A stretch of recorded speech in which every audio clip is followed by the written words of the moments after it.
Hi everybody, welcome to Mel's Makeup Lounge. My name is Mel, which means you are in the Makeup Lounge. If you are a returning viewer, I'm happy to have you back.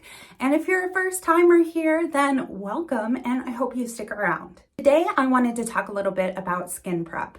We often say stuff like prepping your skin is so important. It's like the first step of makeup application.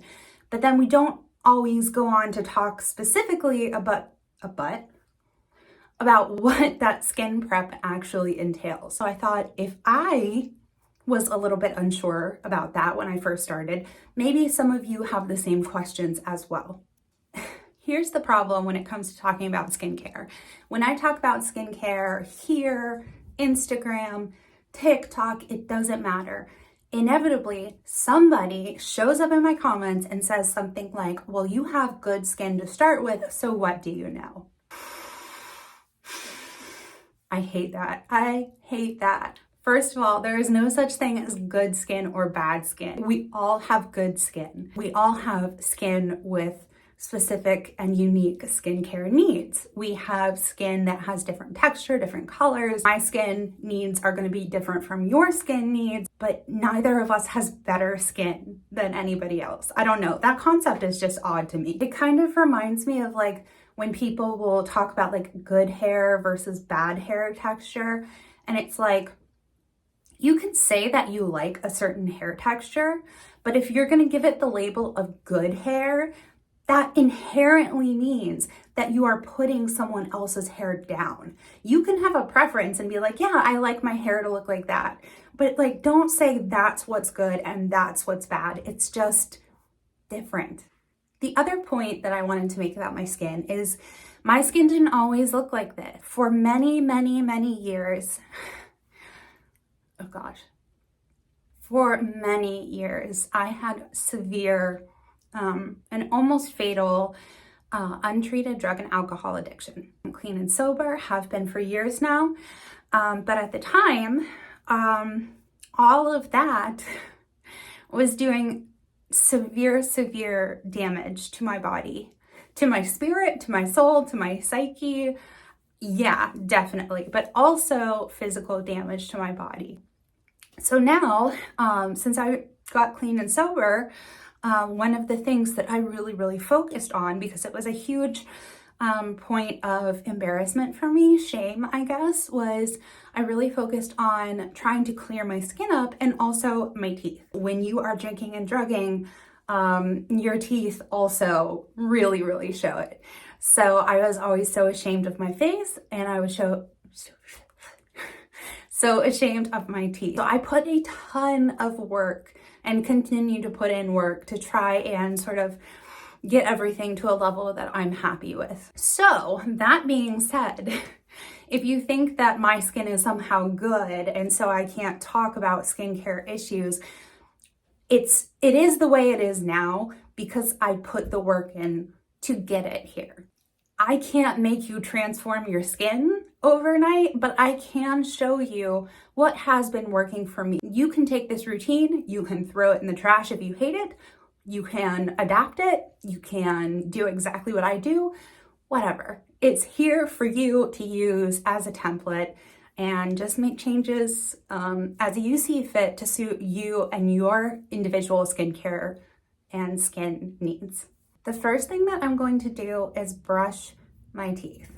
I can't tell you how many times I am getting ready to go somewhere and like I'm going out for the night or something and I spend hours on like my hair, my makeup and my skin and everything's looking fantastic and I have like a beautiful ombre lip that I've spent like 20 minutes on and then I realize I need to brush my teeth before I leave the house. It just ruins the lip that I worked so hard. It messes up my foundation. It's a bad situation. So always, even if I don't know what I'm doing for the day or like when I'm gonna leave the house, just to be on the safe side, I always brush my teeth.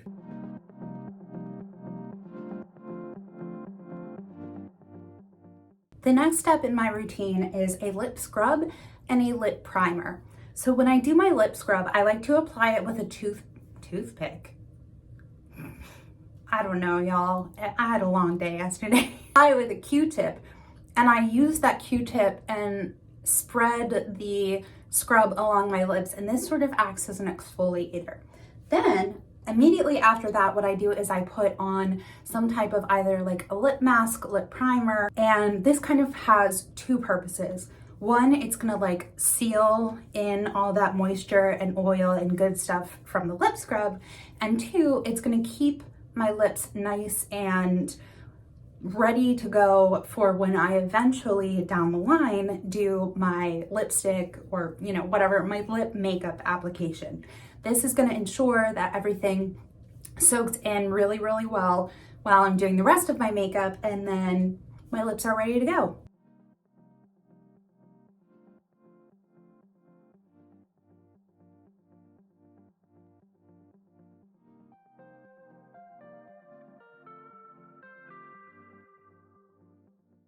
Now that my lips are all exfoliated and hydrated, I am ready to get on to the actual skincare side of things. I'm gonna take these. These are Kroon pads. There are two types that I have. This one is a cleansing pad, and then this one is an exfoliating pad. The thing that I love about Kroon is that all you need is water to get a beautiful cleanse and exfoliation. Before I go to bed, I wash my face really, really well. So theoretically, when I wake up in the morning, my face should still be relatively clean. I'm putting relatively in quotation marks because it's our skin. Stuff lives on it, and your skin will never stay clean for very long at all. And you can never truly get your skin clean, nor do you actually want to, because your skin has a microbiome and we need that stuff.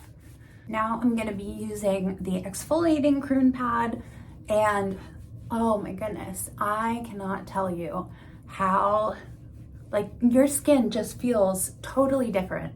Just water and a couple of pads and your face is gonna feel like $1,000,000. I also do my neck because I often extend my makeup application onto my neck. I think it's really important to not forget that this is part of your skin as well, and you don't want to do all this work on your face and then neglect everything else, you know. So now that my skin is cleansed and exfoliated, I'm going to be using this little device, which is called the Dermaflash.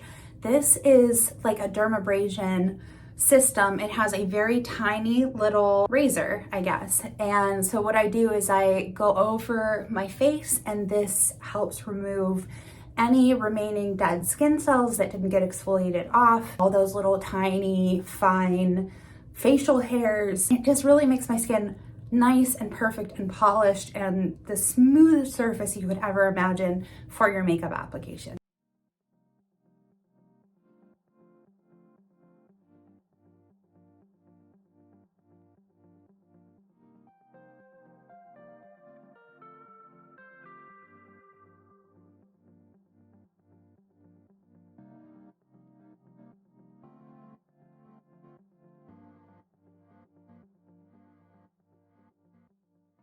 The next thing that I'm gonna do is apply some under eye patches, and these just really help wake up my eyes and also hydrate and moisturize under my eyes, because this area of my eyes and my face is so insanely dry on me.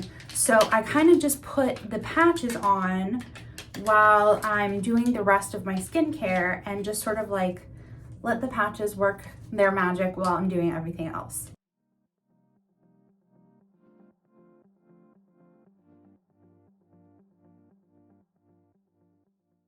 The next thing I'm going to do is I'm going to take some of my toner and put it on another Kroon pad, or you can use anything. You can use a cotton pad, you can use like a reusable bamboo pad, you can use whatever you want. The only reason I put it on a Kroon pad is because I have another Kroon pad to use. So I like doing it this way instead of using like cotton that just gets thrown out. But I'm just going to gently press my toner into my face. Don't forget about the neck. I feel like I need that on like a coffee mug. Don't forget the neck. After my toner is applied, I'm just gonna put like a half of a drop or just a few drops of facial oil on a brush. And I'm just going to gently sweep that across my face. And I like to do this because I feel like after I do the Dermaflash, since that is taking off like that top layer of skin, that's also removing some of like the protective microbiome of my skin. So I use a little bit of facial oil to just sort of restore that barrier.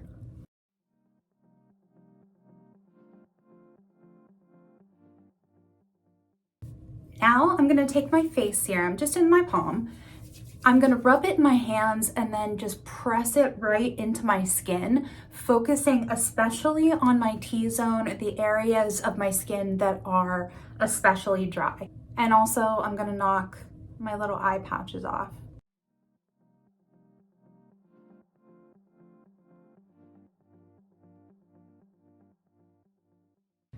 At this point, I'm gonna go ahead and take these off of my eyes, and then just whatever residual is left from the patches, I'm just gonna press it gently into my eyes.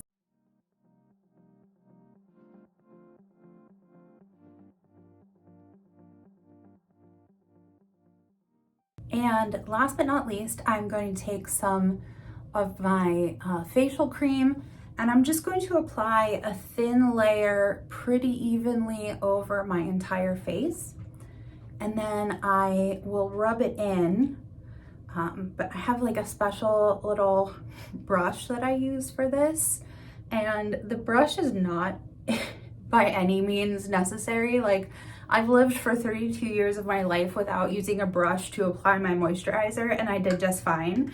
But I just love it. Artis is the brand, and this is the S Oval 8. Listen, it was kind of a splurge purchase. It was not something I feel I absolutely need, but it is something that I have come to adore.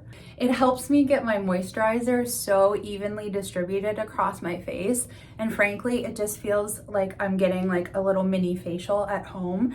And I feel like don't we all deserve to feel like we're getting like a mini facial at home every day? Like 100% a splurge purchase, but I'm kind of glad that I bought it. So there you go. That's my routine for skin prep. My face feels amazing. I don't want to touch it because I don't want to put this right back onto my face, but it feels amazing. It just looks so much more luminous and glowy, and I literally haven't put a drop of makeup on, and already it just like, I could walk out of the house like this and not look too frightening. So this is my routine. Let me know in the comments how you prep your skin. Let me know if you learned anything, if you found this video interesting. Please be sure to give it a like. Please be sure to share it if you think it's worth sharing. Subscribe if you want to see more of my videos. And I just hope you have a beautiful, wonderful day. And I hope you look in the mirror and look at your skin and say, I am beautiful. I am a beautiful bitch. Please say that to yourself today. All right, I'll see you guys next time. Bye.